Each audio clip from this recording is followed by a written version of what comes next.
Doctors at the Korle-Bu Teaching Hospital have stabilized a medical laboratory scientist who was shot under mysterious circumstances on Monday. Solomon Kwashi from Anyako in the Volta region was sitting behind his computer at the quality control unit when the bullet from nowhere penetrated the glass window and struck him. What is confounding hospital staff is how the bullet found its way into the office where the medical laboratory scientist was seated when he was shot. Korle-Bu Super Private said the hospital in a report their suggestion the incident could have spiritual undertones. A young man who was working in this office yesterday was shot under very strange circumstances. He was seated at his desk behind his computer and suddenly felt something sharp rush through his shoulder. It turned out to be a bullet.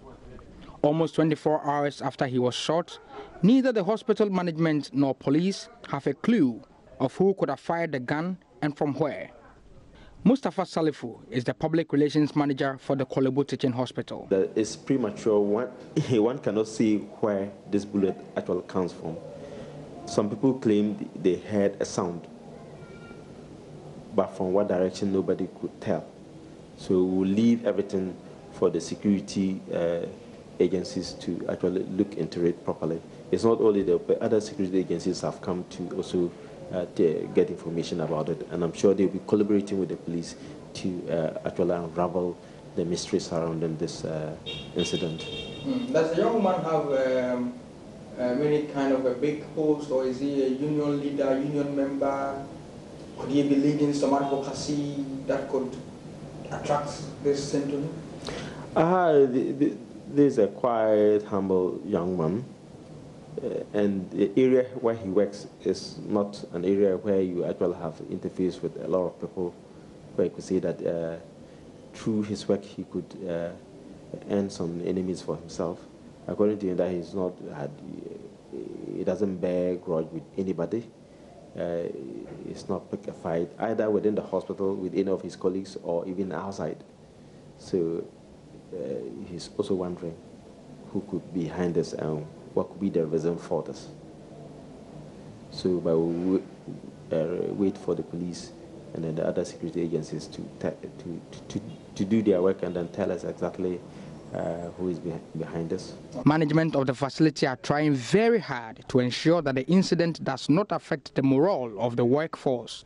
Mustafa explains that the hospital administration have gone round the facility to give the staff this reassurance. We just want to assure the staff members first and foremost, because they need to feel safe and secure to enable them to deliver care to patients, that management is viewing this seriously and they are working closely with the security agencies to unravel the mystery surrounding it. So people should, it's natural to entertain fears, but they should be assured that the security agencies and the internal security are alert. And then we also want to assure the patients that they shouldn't let this intimidate them. But this assurance is mere talk to the General Secretary of the Association of Medical Laboratory Scientists. The members don't feel safe to work, so they are at the meeting and the conference room, and they are agitating that we are not safe. Our security in Korle-Bu here is not safe. So that is the situation on the ground. Okay, so now I want to understand from where the bullet hole is. What is the security people telling you as to where the bullet might have come from, and whether it was a targeted shot fired at him? The security had come, but this is a disaster. The police came to only look at the place. They did not even look at the patient. They have not even seen the bullet that caused the incident, and they are not saying anything. But to us, when we look at where the incident happened, the type of bullet involved, we think that is a target. We will not take it as a stray bullet.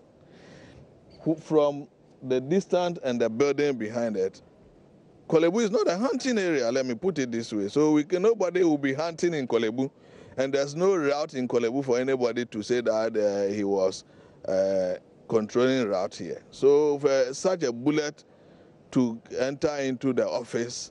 As we've been here trying to understand really what happened, and where the bullet must have come from within this area, we find some people who just come by and point to the bullet hole through the glass window. And so this gentleman has done exactly that. I watched him do that. So I want to find out from him what actually happened here. Me patro didn't see now I'm hana ote den. I mean now hana meti say meti bullet sound. Ana omo amwe inside ni na edi minka AP. Nti pekupe na mihun say omo de papa na bullet ne kan no e besia akọ accident word na guy ba ko say ye shutu obi nti on na me hu say kita papa no e besia akọ accident word moja e won ho. Okay, so what he's saying is that he was just walking by and heard the sound of the bullet, and within a few minutes he saw people rushing out of the building, the central lab, with a man who was bleeding from the shoulder. So again, about what is 23 here fasa direction bang now 23 and now direction need the obi antimi nche but so wugina building na se wa uhu bibia bullet no if he decide nearby. So he cannot really tell where he heard the sound from, but the evidence is there to show that the bullet must have come from this side. Now yes I know then about him we am show about ne na obi asuru because obi anim baby a bullet ni fi ba ya etimi abebo obi a ote office nechi. All of us desire to come to work, be productive, and leave the office to our families and friends healthy and safe. But to come to work in a hospital and be shot whilst working from a desk is a puzzle that might require very hard thinking to understand. Well, I don't think the police need to do any hard thinking at all. They just need to investigate this. But we'll see how that goes. The National Commission on Small Arms and Light Weapons is to embark on an intensified nationwide public education on illicit arms use. Chairman, Reverend Dr. Paul Frimpong Manso says the commission cannot buy time in executing the program. He spoke at the maiden breakfast meeting of the Osetu Senior High School Old Boys Association in Kumasi. Currently, we have over 50% of arms in the country not registered. So we will have over 2 million arms. We will say 1 million is registered, over 1 million is not registered. We have about 39% of these arms lodged in the northern region, 19% in Ashanti. Central region will have the lowest, about 8%. We know what these arms, when it gets to wrong hands, what they can do. Armed robbers, galamseers, and all kind of things. Internal conflicts, tribal fightings, chieftaincy. The occasion saw the launch of a Fund for Teachers Bangalore project. Members also seek to support the school in the next year's National Science and Maths Quiz.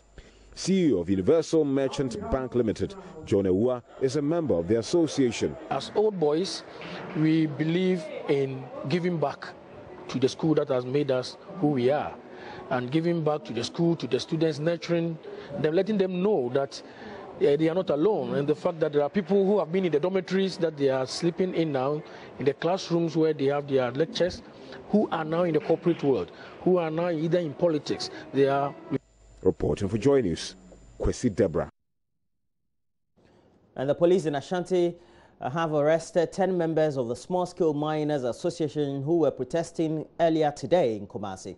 The police say some were arrested for misconduct, whilst others were suspected for carrying offensive weapons to the converging ground. The Small Scale Miners were protesting to demand government reconsider its decision not to allow them to mine. According to them, they have been rendered jobless after the directive some few months ago. But the police had to prevent the angry miners from embarking on their planned demonstration due to miscommunication on both parties. Prince Apia monitored the exercise and now reports.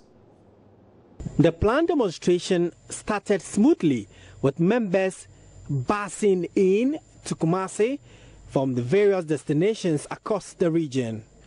But the plan to hit the streets of Kumasi to register their displeasure could not come off The police had to prevent the miners because of miscommunication between the two parties.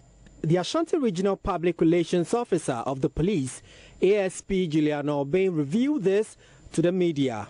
We met with leadership yesterday, the command and the leadership of the small-scale miners, and told them that we had some security challenges which needed emergency attention, and so if they could allow us to postpone the demonstration up until a time when we think that we have that security to police them for the demonstration. Apart from that, I think that we all can agree that the emergence or the convergence for this demonstration was not here. It was supposed to be a stadium and not the this back. That's a total defiance of our order. And so for that reason and other reasons, we decided that, look, we are not going to have this demonstration today. We'll have to postpone. The Ministry of Local Government and Rural Development is fashioning out new modules standing orders for the various metropolitan, municipal and district assemblies in a bid to minimize incidents of mismanagement and malfeasance. According to the ministry, the existing ones are outdated and must be updated. This comes on the heels of the Auditor General's report on various assemblies, which revealed deficiencies in the operations of these MMDAs, creating avenues for some officials of the assemblies to mismanage funds and resources valued at approximately 70 million Ghana cedis. A Deputy Local Government Minister and MP for Ikuapem South, Osei Bonsu Amwa, who has been speaking at the launch of the second edition of a guide to district assemblies in Accra, believes these new modules will also help educate functionaries at various MMDAs in the local administration process. The 2016 Auditor General's report cited the management and members of staff of local assemblies for continuous violation of measures put in place to safeguard the public purse. In what has become a ritual of malfeasance annually detected by the Auditor General with little to show in the form of punitive actions against offenders, the report laid the blame at the doorstep of a Ministry of Local Government and management of various assemblies. It is against this backdrop that the ministry is, among others, fashioning out module standing orders to give meaning to the newly introduced Local Government Act 2016. Speaking at an event to launch the second edition of a guide to district assemblies in Ghana, co-published by the Institute of Local Government Studies and the Frederick Ebert Foundation, Deputy Local Government Minister Obi Amwa noted these new model standing orders are imperative in ensuring efficient and prudent management of resources. The ministry on its part is preparing new model standing orders for the assemblies, simplified guidelines on procurement, financial management, public-private partnership arrangements, and the general administration of the assemblies. The guide to the district assemblies is certainly a very useful and credible addition to the literature on the local governance system. Minor Dean of Studies and Research at the Institute of Local Government Studies, Dr. Eric Odrosain, believes it's long overdue, adding such guidelines would curb the raft of irregularities by MMDAs annually cited in the Auditor General's report. I think they're on the right track. It should come faster so that we'll be able to ensure that the assemblies reduce irregularities in procurement and a number of things. They are on the right direction because, we have 5 public business areas of the district assemblies. The development of an annual action plan, conversion of the plan into a composite budget, spending of the budget through procurement and contracting, and then after that, reporting on it through accounting and then auditing. Each of these thematic areas requires specific guidelines to guide them, but some of them are not available. That is why we see and hear Auditor General coming up with a number of malfeasance and a number of irregularities. So what the ministry is trying to do is to ensure that they give them specific guidelines, they orient them on it, and provide continuous technical support to reduce or minimize some of these irregularities. Resident Director of the Frederick Ebert Foundation, Fritz Kopska, is of a view functioning local governments is a key vehicle to deepening democratic participation and accountability. Functioning local government is a key vehicle to bring the needed services to the people and deepen democratic participation. In fact, it is key to the legitimacy of the state, because if government resources, state resources, are not applied in order to better the lives of the people, no state has any legitimacy. And I believe that local government is a very important vehicle to reach this goal. There are many different rules, roles, laws, acts, and regulations governing the functioning of local assemblies. And in my mind, it is especially the elected assembly members that must take their oversight function of the assemblies very, very seriously to promote financial and social accountability. The second edition of the Guide to District Assemblies in Ghana is aimed at empowering functionaries at the various MMDAs, government officials and ordinary Ghanaians in their dealings with the local assemblies. In other news, there are red flags being raised on the bill establishing the office of the Special Prosecutor, which is currently before Parliament, with the minority questioning whether the office will be truly independent. The minority leader, Haruna Iddrisu, does not understand why the Special Prosecutor would be expected to act on the authority of the Attorney General instead of being truly independent. He also wants the Special Prosecutor to be more accountable to Parliament instead of the executive arm of government. Haruna Iddrisu was speaking at a public consultative forum organized by Parliament's Constitution and Legal Affairs Committee on the bill. But what is even more important in the long title for our purposes is when you say, prosecute these offenses on the authority of the Attorney General. Which Attorney General? Where then is the independence that you promise? Independence from the executive, as I heard the first Deputy Speaker read from the manifesto of the MPP.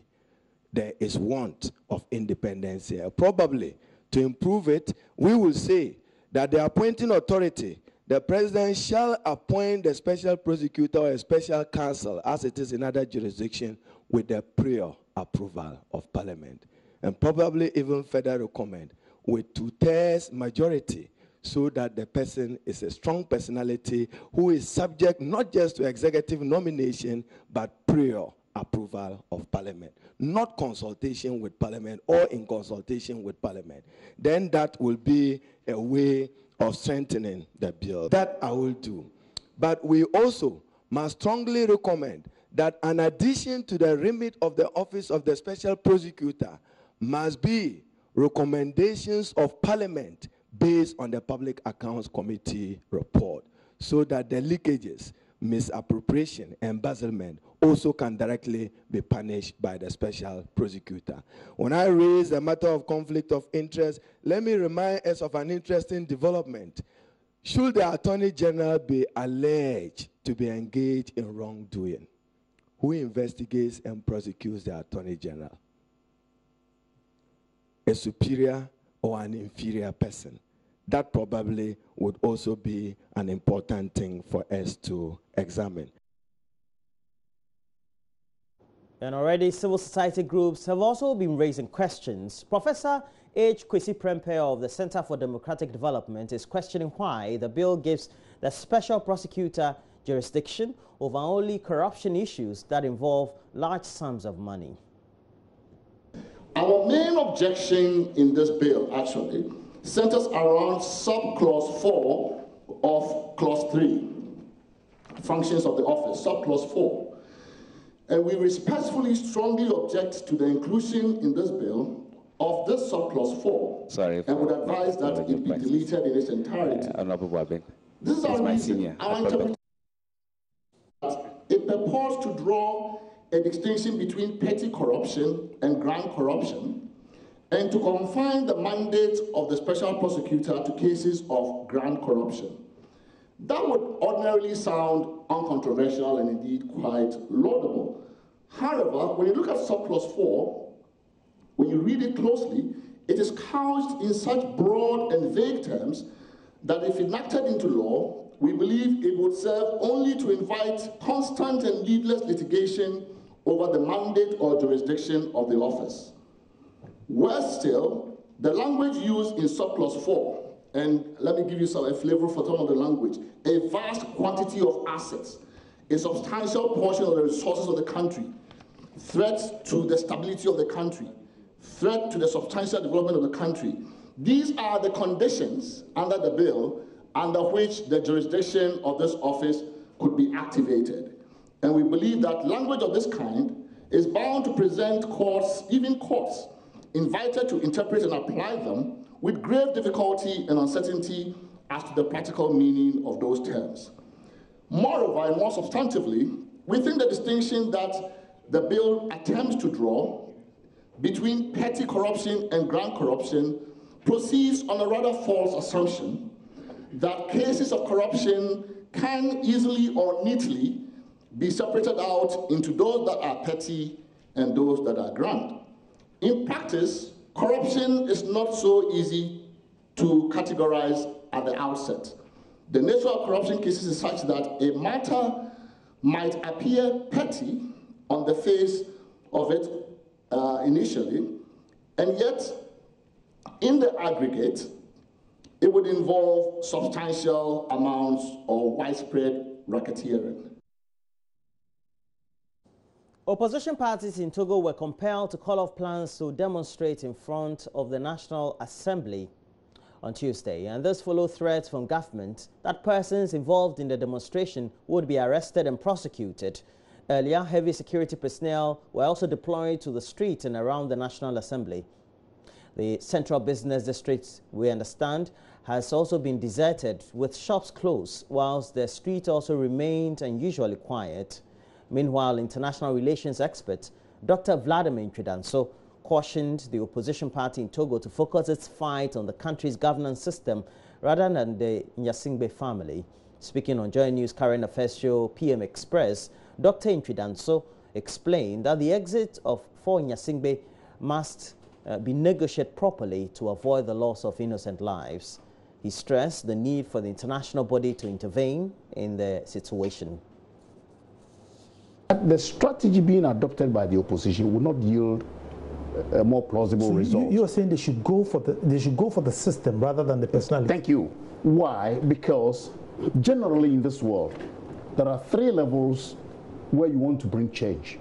The leadership, they themselves can bring a good change, or you force leadership to bring the change.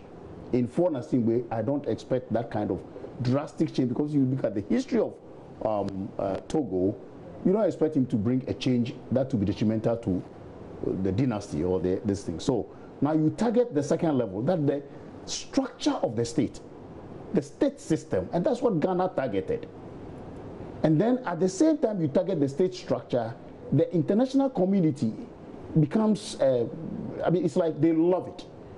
All the whole ECOWAS, now we see the Togolese are touting Ghana, and your correspondent over there was able to tell us all those things.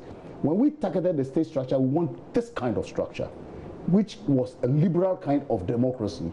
The whole world supported Ghana, World Bank, everything. To the extent that at points, and let me state it clearly, at points the World Bank and the IMF withdrew Ghana's,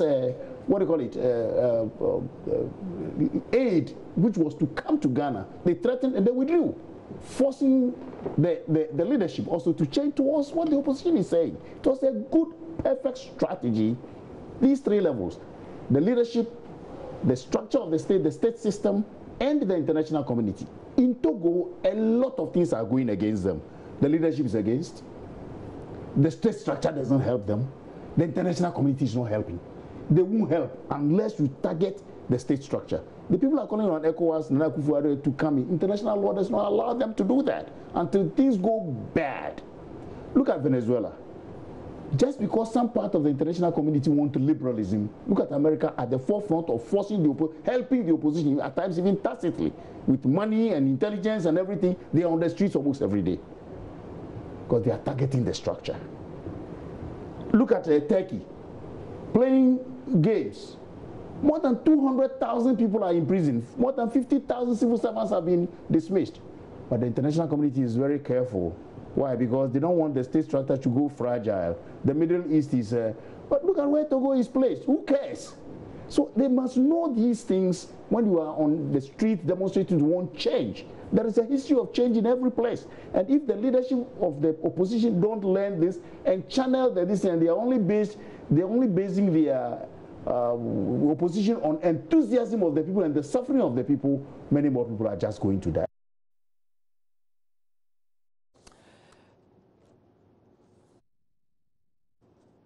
And that's it for the latest news update we have.